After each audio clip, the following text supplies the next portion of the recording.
Quand je pense à mes vacances, je pense Natania.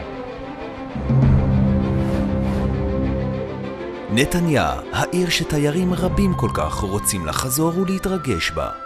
יתרונותיה הרבים של נתניה הפכו אותה ליעד מועדף לכל חופשה, לעיר המציעה את הטוב ביותר לכל תייר. בתי המלון החדישים של נתניה מאפשרים לתיירים הרוצים לנצל את מיקומה המיוחד של העיר במרכז הארץ, להגיע לביקורים בירושלים, בטבריה או בנצרת, וגם לבלות בתל אביב ובקיסריה הסמוכות לעיר, ולחזור לעת ערב לבילוי ומנוחה בנתניה. יותר ויותר תיירים שגילו את מגוון אפשרויות הפנאי, הבידור והבילוי בעיר, מעדיפים לעשות את כל חופשתם בנתניה. נתניה משתרעת לאורך יותר מ10 קילומטר של חופי ים ורצועת טיילות מרהיבה, החובקת את העיר ממערב ומקנה לה קווי מתאר ייחודיים. המגיע אל העיר מוזמן ליהנות מטיול רגלי לאורך הטיילות, ביניהן טיילת גלי ים שייחודה בפסלים סביבתיים של האמן הבינתחומי רוסלן סרגייב. ניתן גם ליהנות מביקור באחת הגלריות שנבנו על המצוק, או מישיבה בבתי הקפה והמסעדות הצופות אל הים בשעות קסומות אלו.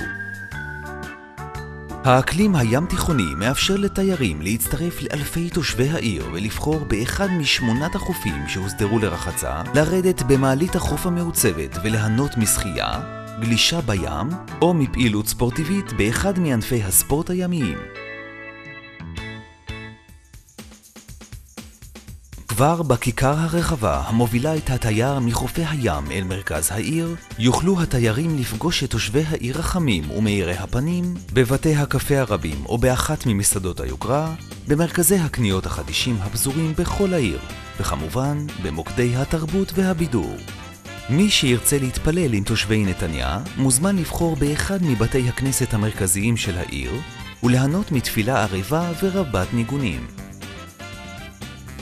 קברניטי העיר הרואים בתרבות יעד מועדף, מקפידים לערוך במהלך כל השנה אירועים רבים בחוצות העיר, המושכים אליהם תושבים, מבקרים מבית וכן תיירים רבים. נתניה נהנית מריאות ירוקות, ותייר הרוצה ליהנות מהן מוזמן להגיע לאחד הפארקים, החורשות או השמורות המצויות בלב העיר או בסמוך לה. ניתן לבלות באגם שלולית החורף, ליהנות מפרחי האירוס הנדירים בשמורת האירוסים, לטייל בחורשת העלונים, או לערוך פיקניק רומנטי על גדות נחל אלכסנדר. כמו כן מציעה העיר פינות חמד משובבות נפש וגם פארק הרפתקאות עשיר וייחודי. בילוי בנתניה מאפשר ליהנות מאתרי מורשת ובהם בית הבאר, מבנה היסטורי שהוקם מסביב לבאר המים הראשונה של מתיישבי נתניה. על שפת ימה של העיר נתניה, בצמוד למתחם יד לבנים, הוקמה ביוזמת ממשלת ישראל וראש העיר נתניה הגברת מרים פיירברג עיקר, האנדרטה הלאומית לציון ניצחון הצבא האדום על גרמניה הנאצית. האנדרטה ייחודית בעיצובה ומושכת אליה מבקרים רבים מכל קצווי תבל. ניתן גם לבקר באטרקציות המיוחדות בתוך היישובים החקלאיים המקיפים את העיר. ביקור בפארק הסחלבים הטרופי, ביקור בעתיקות קיסריה או במוזיאון המנציח את השתלבות החיילים היהודיים במלחמת העולם הראשונה והשנייה, הינם דרך מצוינת להכיר את ההיסטוריה המיוחדת של ארץ הקודש. העיר נתניה, הידועה כעיר ספורט, מציעה פעילויות רבות למי שרוצה להקדיש את חופשתו לנושא. לרשותו עומדים מגרשי טניס מרווחים, מסלולי ריצה ובריכה במכון ווינגט, וכן מגרשי גולף רחבים בקיסריה שמצפון לנתניה. לאורך הטיילות ובמרכז העיר נסללו בעת האחרונה מסלולים מיוחדים לנסיעה על אופניים.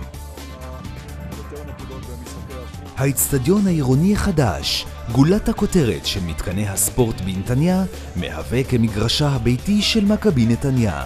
האצטדיון הכולל כ14,000 מקומות ישיבה נחשב לאצטדיון המתקדם ביותר בישראל ומהמשוכללים באירופה. מערכת שליטה ובקרה הכוללת עשרות מצלמות תאפשר לשלוט בנעשה בכל פינה באצטדיון רחב הידיים מתוך חדר פיקוד מודרני. לוח תוצאות אלקטרוני בגודל של 80 מטר מרובע יאפשר להפוך את הצפייה בנעשה על הדשא למקסימלית ולחוויה מהנה יותר. שטחי המסחר הגדולים מסביב לאצטדיון יהוו בעתיד הקרוב מקור משיכה לקניות ובילוי גם לרבים שאינם חובבי ספורט.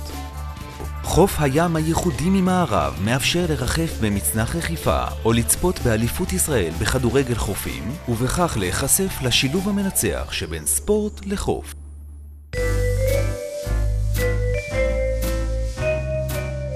נתניה, je t'aime.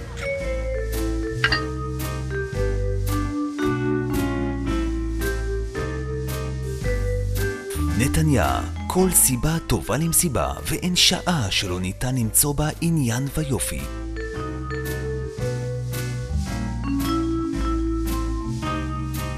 גם אחרי יום של פעילות, אין כמו בילוי במועדון או במסעדה, ואין כמו מראות הקסם של עיר החוף נתניה.